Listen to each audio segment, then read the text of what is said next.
Hi and welcome guys. हम exercise 1.1 का question number 5 को सॉल्व करेंगे। क्वेश्चन नंबर 5 क्या कहता है इसे समझ लेते हैं। Use Euclid division lemma to show that the cube of any positive integer is of the form 9m 9m plus 1 9m plus 8। It means guys मुझे ये दिखाना है यूक्लिड डिवीजन लेमा की हेल्प से कि मैं किसी भी पॉजिटिव इंटीजर का जब क्यूब करूँगा तो मुझे जो फॉर्म मिलेगी 9m या फिर 9m प्लस 1 या फिर 9m प्लस 8 की फॉर्म मिलेगी। गाइज ये नंबर लाइन है, आप इसे देखिए। जीरो के साथ अगर मैं राइट डायरेक्शन में बढ़ता हूँ तो ये मुझे पॉजिटिव डायरेक्शन मिलती है, इसलिए मैं कहूँगा जो भी मेरे यहाँ पर इंटीजर हैं वो क्या है, मेरे पॉजिटिव इंटीजर हैं। इसी प्रकार जीरो के साथ यदि मैं लेफ़्ट डायरेक्शन में बढ़ता हूँ तो मुझे क्या मिलेंगे, नेगेटिव इंटीजर, बिकॉज ये क्या है, मेरी negative direction. But guys zero है ना वो कॉमन है, इस प्रकार मैं कह सकता हूँ जीरो मेरा नेगेटिव इंटीजर भी होता है और पॉजिटिव इंटीजर भी होता है। पर यहाँ पर हमें बात किसकी करनी है, पॉजिटिव इंटीजर्स की करनी है।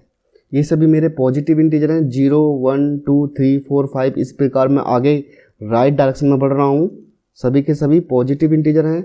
अब मैं किसी भी पॉजिटिव इंटीजर का क्या करता हूँ, क्यूब करता हूँ। इनमें से 0 का क्यूब करूँ या फिर 1 का करूँ, 2 का करूँ, है ना, कोई भी इंटीजर का मैं क्यूब करता हूँ तो मुझे इनकी फॉर्म क्या मिलनी चाहिए, या तो 9m मिलनी चाहिए या फिर 9m प्लस 1 मिलनी चाहिए या फिर 9m प्लस 8 मिलनी चाहिए।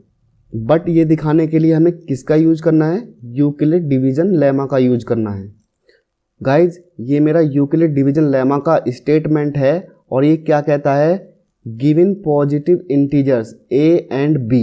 तो गाइज देखिए पॉजिटिव इंटीजर्स हैं, a की जो वैल्यू है और b की जो वैल्यू है कहीं ना कहीं मुझे यहाँ से मिलने वाली है। ये सभी मेरे क्या होते हैं, पॉजिटिव इंटीजर्स होते हैं। और आगे q एंड r इस प्रकार होंगे कि वो मेरे क्या हों, होल नंबर हों। होल नंबर पॉजिटिव इंटीजर ही होते हैं, तो हम कह सकते हैं q एंड r की जो वैल्यू है कहीं ना कहीं यहीं से मिलेगी, जो मेरे पॉजिटिव इंटीजर्स हैं। और ये जो वैल्यूज़ हैं किसको सेटिस्फाई करेंगी, इस वाले स्टेटमेंट को, जो कि यूक्लिड डिवीजन लेमा का स्टेटमेंट होता है। यहाँ a हमारा किसको रिप्रेजेंट करता है, डिविडेंड को, b डिवीज़र को, q कोसेंट को एंड r मेरा रिमाइंडर होता है। यहाँ रिमाइंडर के लिए कंडीशन दी हुई है, जो रिमाइंडर है वो किस प्रकार का होगा, रिमाइंडर हमेशा b से स्मॉलर होगा बट 0 से ग्रेटर या फिर उसके इक्वल होगा। या कहिए r का जो कंपैरिजन है वो किससे है, डिवीजर से है। गाइस दिए हुए क्वेश्चन में जो मेरा इंटीजर है m, है ना, उसके साथ जो मल्टीपल में वैल्यू है, जो कोफिशिएंट है इसका, वो कोफिशिएंट मेरा क्या होगा, b की वैल्यू होगा, b इज इक्वल टू 9। तब यहाँ पर गाइज r की जो पॉसिबल वैल्यूज़ हैं वो क्या होंगी, देखिए b से क्या होंगी, स्मॉलर होंगी, तो 9 से कम होंगी, 8 तक होंगी। 0 से शुरू करूँगा, कहाँ तक जाऊँगा, 8 तक। गाइज देखिए इस प्रकार यहाँ पर मुझे कितने केस मिलने वाले हैं, 8 केस, और प्रत्येक केस में मुझे क्या करना होगा, क्यूब करना होगा। इस प्रकार मेरा जो क्वेश्चन है ना वो बहुत ही लेंथी बन जाता है। तो क्या गाइज यहाँ b की वैल्यू को कुछ और लिया जा सकता है। तो गाइज देखिए b की वैल्यू के लिए हम क्या करेंगे, जो कोफिशिएंट है ना ये 9, मैं इसे रूट में ले लेता हूँ, 9 कर लिया मैंने। तो यहाँ b मुझे क्या मिला, b is equal two plus minus 3। But guys जो b की वैल्यू है ना वो पॉजिटिव इंटीजर है, तो मैं कहूँगा जो मेरा b होगा वो ओनली क्या होगा, पॉजिटिव होगा, b is equal to 3। Minus वाले को हमने छोड़ दिया है। अब यहाँ पर हम r की बात करते हैं, r की पॉसिबल वैल्यूज़ क्या हैं, देखिए गाइज क्या होगा यहाँ पर, देखिए r जो है ना वो b से क्या है, स्मॉलर है, तो मैं 0 से शुरू करूँगा और कहाँ तक पहुँचूँगा, b से एक कम तक, 0 1 2। 3 को मैं लूँगा नहीं, b से क्या है, r स्मॉलर है। इस प्रकार मुझे यहाँ कितने केस मिले, सिर्फ और सिर्फ 3 केस, क्योंकि r की वैल्यू काउंटिंग में कितनी है, 3, 1 2 3। यहाँ पर मुझे केस कितने मिल रहे थे, 8 मिल रहे थे। तो यहाँ पर थोड़ा प्रॉब्लम हो जाएगी क्वेश्चन को करने में, यहाँ पर इजी है। नाउ गाइज हम अपने क्वेश्चन का सॉल्यूशन कर लेते हैं। सबसे पहले मुझे ए एंड बी को लेट करना होगा, क्योंकि A and B Euclid division lemma से रिलेटेड हैं। Let A be the positive integer and B is equal to 3। तो गाइज बी जो रिप्रेजेंट करता है डिवीजर को करता है, ये मैंने लिख लिया है इसे। Now guys Euclid division lemma को अप्लाई कर लेते हैं। बाय यूक्लिड डिवीजन लेमा ये क्या होता है, A is equal to B Q plus R. यहाँ आर को डिफाइन करना बहुत ज़रूरी है। आर को डिफाइन कर लेते हैं, वो हमेशा बी से क्या है, स्मॉलर है, बट 0 से ग्रेटर है या फिर इसके इक्वल है। गाइज ऊपर देखिए यहाँ बी की वैल्यू क्या है, 3। यहाँ इसे पुट कर लेते हैं, A is equal to 3 Q plus R, where again क्या करते हैं हम, इस आर को डिफाइन करते हैं। ये क्या है, 0 से ग्रेटर है बट बी से लेस देन है, स्मॉलर है, वो क्या है 3। तो गाइज यहाँ पर मुझे आर की वैल्यूज़ क्या मिली, 0, 1 और 2। आर की वैल्यूज़ यहाँ क्या हैं, 3 हैं, 1, 2, 3। तो मेरे केस भी कितने हैं, 3 होंगे। उससे पहले मैं इसे कुछ मान लेता हूँ, इक्वेशन नंबर फर्स्ट। चलिए गाइज अपने केस फर्स्ट को देख लेते हैं, जिसमें आर की वैल्यू मेरी क्या होगी, 0 है ना। केस 2 में क्या होगी, 1। केस 3 में क्या होगी, 2। यहाँ पर मैं लिख देता हूँ केस फर्स्ट। तो गाइज देखिए when R is equal to 0, मैं इसे कहाँ पुट करने वाला हूँ, इक्वेशन नंबर फर्स्ट में।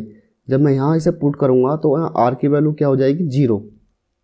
तो guys A is equal to 3 Q plus 0, A is equal to 3 Q. तो गाइज देखिए मुझे क्या मिला, एक पॉजिटिव इंटीजर मिल चुका है ना। मैंने इसको, इन नंबर को किसी न किसी फॉर्म में यहाँ पर कन्वर्ट कर लिया है। इसके बाद क्या कह रहा है कि मुझे क्या करना है, क्यूब करना है ना, किसी भी पॉजिटिव इंटीजर का क्यूब करना है। तो गाइज यहाँ पर मैं क्यूब की कंडीशन लगाऊंगा, cubing on both the sides. तो गाइज ए का cube is equal to 3 Q का क्यूब। इसको एक्सपेंड करने पर मुझे क्या मिलेगा, ए का cube is equal to 27 Q का क्यूब। तो गाइज आप ये देखिए मैंने क्यूब तो कर लिया है, बट ये इस फॉर्म में नहीं आ पाया। तो इसके लिए मुझे क्या करना होगा, यहाँ से 9 कॉमन करना होगा, क्योंकि यहाँ पर 9 है। तो गाइज मैं यहाँ पर 9 को कॉमन कर लेता हूँ। ए का क्यूब इज इक्वल टू 9, मुझे क्या मिलेगा, 3 क्यू का क्यूब। अब ये देखिए 3 क्यू का क्यूब जो है वो m की फॉर्म में है, और m क्या है, मेरे पास एक इंटीजर है। तो गाइज देखिए क्यू को हम अगर देखें तो क्यू क्या है, मेरा एक इंटीजर है। यहाँ से कोई ना कोई वैल्यू होगी ज़रूर क्यू की, तो मैं मान लेता हूँ क्यू की वैल्यू 1 है ना। तो क्यू की वैल्यू को मैंने क्या लिया, 1। अब यहाँ पर कैलकुलेशन में कर लेता हूँ तो मुझे मिलता है 3 है ना। तो इसके कैलकुलेशन में मैंने ये देखा कि इस वाली फॉर्म को मैं कहीं ना कहीं इंटीजर की फॉर्म में लिख पा रहा हूँ। इसका मतलब ये हुआ 3 क्यू का क्यूब मेरा एक क्या है, इंटीजर है ना। और मैं इसके स्थान पर क्या पुट कर सकता हूँ, m भी मेरा इंटीजर होगा। अकॉर्डिंग टू क्वेश्चन मुझे m पुट करना है। a का cube is equal to 9m। Guys ये मेरी इक्वेशन नंबर सेकंड हो गई है ना, क्योंकि यहाँ फर्स्ट को मैं मान चुका हूँ। अब हम अपने केस नंबर सेकंड को देखते हैं, जिसमें r की वैल्यू मेरी क्या होगी, 1। और इस 1 को मैं कहाँ पुट करूँगा, इक्वेशन नंबर फर्स्ट, जो कि ये है। यहाँ क्या हो जाएगा, 3 क्यू प्लस 1। यहाँ पर मैं लिखता हूँ केस सेकंड, जिसमें गाइज मेरा r क्या है, 0, when r is equal to 1। तो मैं कहाँ पुट कर लूँ, इक्वेशन नंबर फर्स्ट में, इन इक्वेशन नंबर फर्स्ट। तो गाइज पुट कर लेते हैं, a is equal to 3 Q plus 1 put कर लिया, मुझे ये वाली वैल्यू मिल गई। उसके बाद गाइज क्या बोला है, ये जो इंटीजर मुझे मिला है इसका मुझे क्या करना है, क्यूब करना है। अब यहाँ पर इसे क्यूब की कंडीशन में ले आते हैं, cubing on both the sides. तो कर लेते हैं, ए का cube is equal to 3q plus 1 का क्यूब। गाइज इसको एक्सपेंड करेंगे हम, और कैसे करेंगे, फॉर्मूले की मदद से। गाइज आपने ये फॉर्मूला पढ़ा होगा, x प्लस वाई का क्यूब क्या होता है, x का क्यूब प्लस y का क्यूब प्लस 3xy, यहाँ पर x प्लस वाई। इसकी हेल्प से इसे एक्सपेंड करेंगे। गाइस देखिए मैंने यहाँ पर वैल्यूज पुट कर दी हैं। x मेरा किसको डिनोट कर रहा है, 3q को, और y मेरा 1 को। मैंने इसे एक्सपेंड कर लिया है, मुझे ये वाली वैल्यू मिल गई है ना। इसके बाद मैं इसको सॉल्व कर लेता हूँ। a का क्यूब इज इक्वल टू, देखिए इसको एक्सपेंड करूँगा तो मुझे क्या मिलेगा, 27q क्यूब। गाइस देखिए मैंने इसे कैलकुलेट किया है ना, और करने के बाद मुझे ये वाली वैल्यू मिल गई है। उसके बाद हम क्या करते हैं, क्यू का जो भी पार्ट है ना, उनको हम एक साथ ले लेंगे। गाइस देखिए क्यू के पार्ट हैं मैंने एक साथ ले लिए हैं। अब यहाँ देखिए क्वेश्चन के अकॉर्डिंग, यहाँ पर देखो 1 तो है ना, ये वाला 1 मैंने यहाँ लिया है, बट यहाँ पर 9 को ना कॉमन दिखा रहा है। तो मैं यहाँ पर मुझे क्या करना है, 9 को कॉमन करना है। ए का क्यूब इज इक्वल टू, यहाँ मैं 9 को कॉमन कर लूँ तो मुझे क्या मिलेगा, यहाँ पर 3q का क्यूब प्लस 3q का स्क्वायर प्लस क्यूब। तो गाइज ये मुझे मिल गया है, बट यहाँ जो ब्रैकेट वाली वैल्यू है उसके स्थान पर क्या है, m क्या है, मेरा एक इंटीजर है। तो गाइज ये वाली वैल्यू है ना, देखिए इंटीजर है या नहीं है। आप यहाँ पर q की वैल्यू को कुछ भी पुट कर दीजिए, क्योंकि q मेरा एक होल नंबर है और होल नंबर मेरे इंटीजर होते हैं। यहाँ मैं इसे लिख लेता हूँ 3q cube plus 3q square plus q। देखिए 0 भी मेरा एक इंटीजर है ना। जब मैं यहाँ 0 पुट करूँगा तो ये वाला पार्ट मेरा क्या हो जाएगा, 0। ये वाला पार्ट क्या हो गया, 0। ये वाला पार्ट क्या हो गया, 0। क्या मिल गया मुझे, टोटल 0। देखिए गाइस 0 क्या है, एक इंटीजर है या नहीं है ना। कुछ भी वैल्यू लेंगे आप है ना, क्योंकि तो मुझे एक इंटीजर ही मिलेगा। तो मैं कह सकता हूँ जो ब्रैकेट वाला पोर्शन है मेरा इंटीजर है, मैं इसके स्थान पर क्या पुट कर सकता हूँ, m। a का cube is equal to 9m plus 1। तो गाइज ये मेरी कौन सी इक्वेशन हुई, ये मेरी थर्ड इक्वेशन हो चुकी है। अब बात करेंगे हम अपने फाइनल केस की, थर्ड केस की, जिसमें r की वैल्यू हमारी क्या होगी, 2 होगी। गाइस देखिए सेकंड केस की तरह मैंने इसे कर लिया है ना। इसमें क्या क्या है, वैल्यू को रखने के बाद जो r की वैल्यू मैंने पुट की है, मैंने क्या किया है, क्यूबिंग ऑन बोथ साइड्स है ना।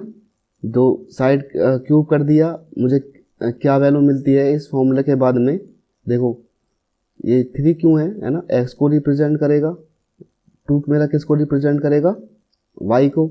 यहाँ मैंने इसको पुट किया और कैलकुलेट किया। कैलकुलेट करने के बाद में मैंने क्या काम किया कि क्यू का जो भी पार्ट थे है ना, क्यू के जो भी पार्ट हैं मैं उनको पास पास ले आया। उसके बाद मैंने यहाँ पर 9 को कॉमन कर लिया, क्योंकि यहाँ पर मांगा है 9 मेरा क्या होना चाहिए, कॉमन होना चाहिए। तो मैंने 9 को कॉमन कर लिया। जो ब्रैकेट में मुझे फॉर्म मिली है ना, क्यू के रूप में, ये एक इंटीजर को रिप्रेजेंट करती है। आप यहाँ पर क्यू की वैल्यू कुछ भी ले लीजिए, ये मेरी किसको रिप्रेजेंट करेगी, एक इंटीजर को रिप्रेजेंट करेगी। m क्या है, मेरा एक इंटीजर है। मैं रखूँगा क्यू की वैल्यू यहाँ कुछ भी पुट कर दूँ वो इंटीजर ही होगी, तो मैंने यहाँ पुट कर दी। गाइज ये 8 है, ये जो का तो नीचे आ गया।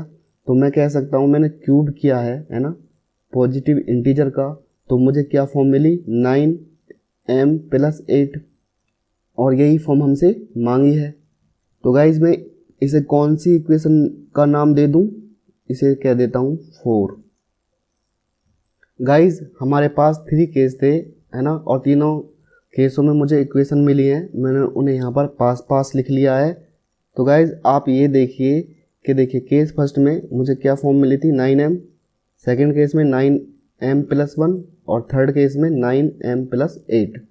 यही हमसे बोला था कि अगर मैं किसी पॉजिटिव इंटीजर का क्यूब करता हूँ तो मुझे ये फॉर्म मिलेंगी, है ना। तो गाइज इसके बाद हमें आंसर कैसे करना है, हमें आंसर को लास्ट में कैसे लिखना है, ये बात आप देख लीजिए।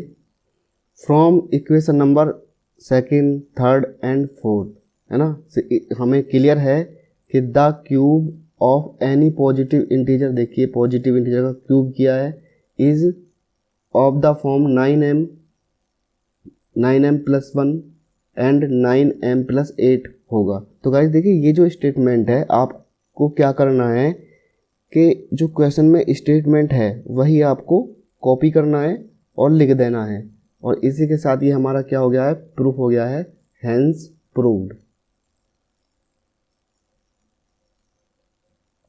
आई होप गाइज कि ये क्वेश्चन आपको अच्छे से क्लियर हो चुका होगा। Please subscribe the channel. Thanks for watching and listening.